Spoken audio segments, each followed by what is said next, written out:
I think it's finally about time that I do what I feel I'm being called to do and put a message out. Alright, so I'll just start here. And I'll try to go very quickly and not make this too long. But I was in a relationship that was going bad, and I didn't leave. I kept trying to stay, and I kept going back. I kept trying to make things work. I was doing nice things for this person. I was sleeping with this person. I was in a relationship with this person on and off.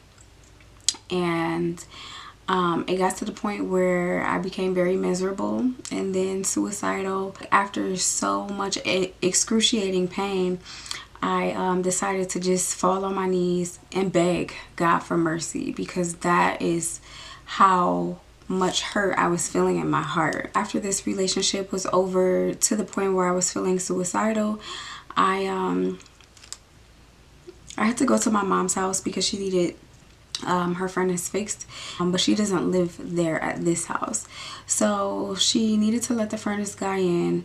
And so I went there, and I know how my old room looks. I know that she changed it, but I went in my old room for whatever reason. I know exactly what it looks like now. I went in there, and there was this plaque that my grandmother gave me when I turned 13 years old for my 13th birthday. I'll insert it. So after that, I just knew that God was calling on me, because before I saw that plaque, I was feeling like I was supposed to be like into tarot, because I also was into tarot too. I was like watching the tarot videos and buying, like, I don't know, time for the person to like talk to me individually and things like that. And I was just searching for answers. Like, I just really wanted to know what I should do. Should I get back with my ex? Should I leave him alone? I was feeling like the tarot was telling me what he was doing behind my back and X, Y, and Z. So moving forward, like just after so much excruciating pain with that person, I decided to get baptized. And I got baptized on my birthday. After getting baptized, I felt really great. I felt really good. I decided to make a lot of changes in my life. I was like no longer drinking hard liquor. I was like not even drinking wine, but like once in a blue moon, I would have wine. I stopped eating pork, like completely. No pork, no shrimp and shellfish and all that. Like, there were changes that I made intentionally to show God, like, God, I'm ready to do things differently. I noticed that in the car I didn't have bad road rage anymore. I was more calm, and etc. So fast forward, I got baptized in June on my birthday, and then September comes and I go to California, which is somewhere I go all the time. I go to California, I'm with my friend. She took me out to this really nice classy place, and I met this guy, and I didn't think it would go anywhere because he was in California, and I'm just like, what is this gonna be? But we started talking every day, and then he told me he was a man of God, and I was like, oh, yes, needs that. I was all over it. After he told me he was a man of God, I was like, oh my gosh, God, like, you answered my prayers. Because after having been in that bad relationship, I wanted a man of God, because in my mind, a man of God was going to act completely different from any regular carnal person, which is true. Even though everyone has flaws and we all sin, even unintentionally, even if we have good intentions, we still do some things wrong. So I meet this guy. He's a man of God, and he reads his Bible, and sometimes we can go back and forth with each other about things in the Bible, but I find that he has anger issues. Like, the first time we went out on a date, he like got really upset at the waiter, the host. Like, he was like really mad because they would not seat us in someone else's seats. And that was like a red flag to me. And I couldn't say anything because it's just like, I'm with him and I'm in California. I don't live out here. And I was just like, I don't like that. I don't like how he's giving these people a hard time. But that was the first red flag. Later on down the line, I realized that he had an anger issue. Like in the car, he's always calling people out of their names, cursing them out. And he just didn't seem like he would be the type of person that I would want to be with long term. But I don't know what it was about me in my mind that I just really wanted something. And you know how sometimes we get to that point where we think that we can change people, and we think that who we are can change people, and that is not true. I thought that my nice, giving, caring personality would change him into a softer person. I did encounter a few times with him where he kind of just like got upset, and I was just like, oh, okay. And he was just like, I'm sorry. And he apologized to me so many times for the way that he came off. And he eventually told me, like, I feel like a bully to you because you're so nice and you're so kind. So fast forward, I was just too kind for him, even though I helped him out in many ways. I helped him out, and I slept with him. And I was trying to bargain with God or barter. I was trying to have it my way, but I felt like I was betraying God. I really felt bad. I'm like, I'm not supposed to be having sex. And, I just got baptized, but, I'm still a good person, God. I just want to take care of one of your men. Like, my intentions for him are good. Like, is it okay that I have sex with him if eventually I would like to take care of him, like, as a wife? And no, you can't do that. You can't do that. So fast forward, I caught him in a lie one time, and I forgave him about it. And then I caught him in a lie of the same similar style again, and he got mad at me because I caught him. And he got mad at me, so I'm just like all types of crazy or whatever, and it's over just that quick. It took 6 months for it to be over. I helped him out. I was very nice to him. I don't feel I did anything wrong, but 6 months is over. And I just felt so stupid. And I betrayed God for this situation that I didn't really get a lot from. And I gave more in the situation than the other person did. He told me that he wanted to stop talking and he wanted to take a break from dating because he wanted to better his relationship with God, which is something that I told him to do because he was so mean and nasty all the time. And things weren't going great in his life. And I told him, I was like, well, if you're kinder, you could experience heaven on earth. You could have heaven on earth. The world could be crashing and burning around you, but if you are a kinder person and you have God, then your world would reflect that. And he didn't believe in that.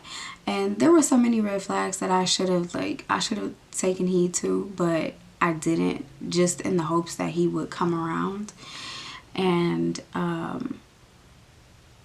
around the end of us dating, I had a dream. And in this dream, I was driving, and I was driving towards somewhere that I grew up. I went to high school, and so it was familiar. And while I was driving on the highway, I started seeing clouds of smoke. And I was getting off at the exit, and nearing the exit, I just saw a bunch of fire. And it was like a huge explosion of fire. It didn't explode while I was driving. It was just like as I got near the exit, closer towards the exit, I saw the fire. And it was like, you know how there's a movie and they have that big explosion, there's that big like burst of fire. It's not even like flames, it's just like clouds of fire. It was like that. And I couldn't even stop my car. It's like my car slid into the fire, and I slide into this fire, and I have my eyes closed, and you know how when you have your eyes closed and like there's light in front of your eyes so you can see like the redness of your eyelids, the back of your eyelids. So I was seeing that, and it was bright because there was fire in front of my face. And I remember thinking to myself in this dream, I don't want to open my eyes because if I open my eyes, my eyeballs are gonna burn. But while I was in this fire, I was just in the fire. My eyes were closed. I'm in the car. I never opened my eyes, but I remember like that redness went away from behind my eyelids and it faded to black. And when I finally opened my eyes, I was in like what looked like a lecture room, like where people go to college. I was in a lecture room. I looked around. The room was not full, but there were people there. And there was like a board, like one of the boards that has dry erase on one side and then like the chalkboard on the other side. You can like flip it around. There was a board there, and there was no instructor. I didn't see a teacher. I just saw people talking to each other, and there was someone sitting next to me, but I don't know who it was, or I can't remember who it was.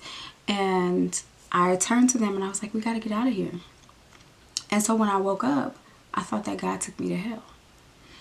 I was so sure that he took me to hell. I was so sure, like, because I didn't listen to, you know, because I feel like I didn't completely know what it was that I was supposed to do on this journey. And because I thought that I could bargain with God about what he says that you ought to do, which is not have sex before, don't be adulterous and whatnot. I just thought that being a good person was enough, but it's not. And so I thought that God took me to hell. And I was like, dang, wow, like, that's a really, like, harsh reality. Like, what if, you know, I go to hell? I believe God is real. So if I believe that God is real, then that means that if he says no sex before marriage, I mean, I get it. I get why he said no sex before marriage now. I mean, like, don't you wish that you could unsex some of the people that you've sexed before? Like, I just wish some of those instances never happened. But fast forward.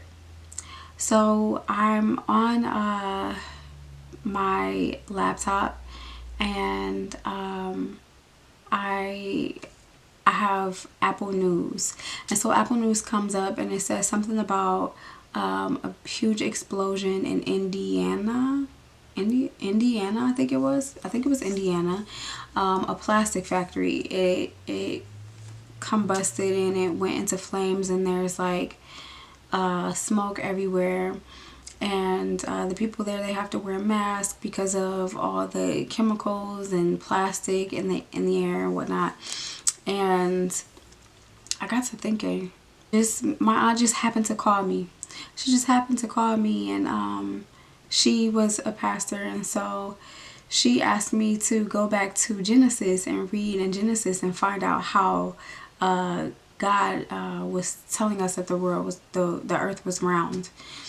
And I was reading Genesis, and I read Genesis like last year, and I'm reading Genesis and I'm rereading the story of Noah and the ark, and thinking about how God said he promised that he was not going to flood the earth again. Like, it was very specific. He didn't say that he wasn't going to destroy the earth again. He said that he promised that he would never flood it again. And then that happened. And then I saw that in Indiana, that spontaneous combustion or whatnot with the plastic factory. And then I thought about all of the trains that are derailing and combusting on fire. And I just got to thinking, that's how you're going to do it. You're going to set this thing ablaze. You're going to set it on fire. And while I was reading Noah and the Ark, I was wondering, I'm like, God, I wonder if I'm going to be one of those people that get to get on the boat. I don't know how he's going to do it this time. But, you know, in that sense, like, am I going to be on the boat? Because I'm a believer. Like, I believe that everything that you're saying is true. Even though, you know, there are those times, like, I really just didn't know. I was, you know, I would say a little oblivious, because it says thou should, everybody knows the commandments. Thou shalt not kill, thou shalt not steal. You know what I mean? So it's just like, I know you said that. And before, like, I remember hearing that you said that. You know, before I got baptized, I was not reading my Bible. I was not going to church. I had stopped going to church because the couple churches that I went to, they were just bad for business. And I stopped going to church. And I wasn't reading a Bible. And after I got baptized, I was. And I became this very strong person. But I listened to this podcast called P31 Now. And the host, her name is Crystal, and she talks about how Jesus had to go through the wilderness to be tested to see if, like, he was ready. And that is what I did. That is what happened to me. And I didn't even realize it. I didn't even know that that was happening. And now that I know, it's just like, wow. It's amazing that how real this is, and how many people don't think that this is real. They just think that they are on this planet to just live and die. No, you have a purpose, and there's a plan for you. And if you follow the directions, the instructions, if you follow the instructions, not directions, because you have your own free will, you can do whatever you want. But if you follow the instructions that are in the Bible, you are promised, you know, all these treasures, all these things, and you can have them if you just do it God's way. So, thinking about the wilderness, I was in the wilderness. You know, I got baptized, and God wanted to see if I was ready, and I got tested, and I failed. I failed so bad. I had to repent. Like, I messed up. God, I messed up. And I felt really bad because, you know, after I got baptized, I feel like God was gifting me. Like, after I got baptized, God gifted me with a brand new store. I own another store because my first store got robbed. And I have to add, so I have to have a transparent moment here, but my first store got robbed. And I know why it got robbed. Because, you know, even though I was oblivious to how God really works, like, he had to show me these things in order for me to understand what's exactly going on in my life and how things work. I used to steal all the time. I used to steal from Walmart, Target, the mall, clothes, makeup, you know, stuff like that. I never stole from people that I loved, I cared about. But I was, oh, it's just Walmart. I'm just stealing from Walmart. It was such a thrill to get things for free for me. And then someone steals everything. They didn't leave a crumb. They stole everything from my store. And I was like, oh, okay. I couldn't be mad. I couldn't cry. I didn't ask for a GoFundMe to build back up. No, I just accepted it because I was like, okay, I was wrong. And so something like that happened to me. So now I see how it feels for somebody to take things from you. So fast forward, you know, I had to repent to God about the decisions that I decided to make after getting baptized. Like, I just want people to, like, get back in good with God, because I don't know. I'm finally, like, in understanding. It's like I'm in alignment. And I've said this to other people before, but, like, when you're dealing with traumatic situations and not knowing who you are, it's like you just constantly get banged over the head with a frying pan, and the frying pan is trauma. So the trauma, boom, it bangs you on top of the head. So you're, like, wobbling, and you get that lump of trauma on your head. And, like, while you're healing yourself and figuring out who you are, like, the lump of trauma goes down. And then that wobbling, it comes back in alignment. And you come back to yourself. And I am here. And I want you to be there. And if you read your Bible, like, you can really, like, figure this out and figure out how to become. Because even before I was dealing with this person, like, I had become so strong, and then I became defeated by the situation. But I just felt so strong because I felt like, you know, like, you could be a Todd or a Smith or a Brown. If we are God's children, we are God's. Like, we are God's. And so I'm a God in the sense of, like, I'm his child. Now, I'm not a God, but I am one of his, and so I want to be like him, like, you know what I mean, this person who has so much strength. So yeah, I'm gonna leave it at that because my camera's gonna die on me. But this is gonna be my first official video that I, you know, put out there, because I've been so afraid to do it before for whatever reason, I don't know. But yeah, peace and blessings.